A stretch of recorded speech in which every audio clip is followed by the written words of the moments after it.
பிரியமானவர்களே, நாம் ஜெபிப்போம். அன்புள்ள ஆண்டவரே, இந்த புதிய வாரத்திற்காக உமக்கு நன்றி ஐயா. எங்கள் வாழ்க்கையில் நீர் செய்த பல ஆசீர்வாதங்களுக்காக நாங்கள் உமது முன் வருகிறோம்.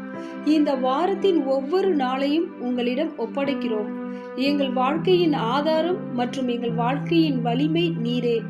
உம்மால் நாங்கள் எல்லாவற்றையும் செய்ய முடியும் என்பதை எங்கள் எண்ணத்திலும் உள்ளத்திலும் நாங்கள் அறிவோம்.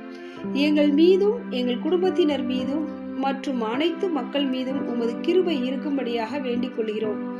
எங்களுக்கு எதிராக வரக்கூடிய எல்லா இன்னல்களிலிருந்தும் எங்களை காப்பாற்றும்.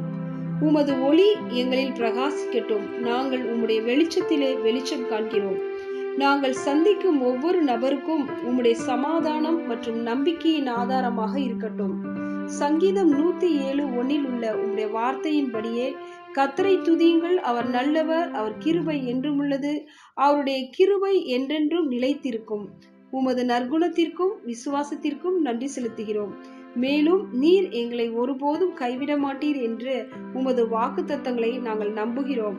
வரும் வாரத்தில் நாங்கள் எதிர்கொள்ள வேண்டிய அனைத்து காரியங்களிலும் நீங்க கூட இருக்கும்படியாக வேண்டிக் கொள்கிறோம். இயேசு கிறிஸ்துவின் நாமத்தில் ஜெபிக்கிறோம் ஜீவனுள்ள பிதாவே, ஆமென்.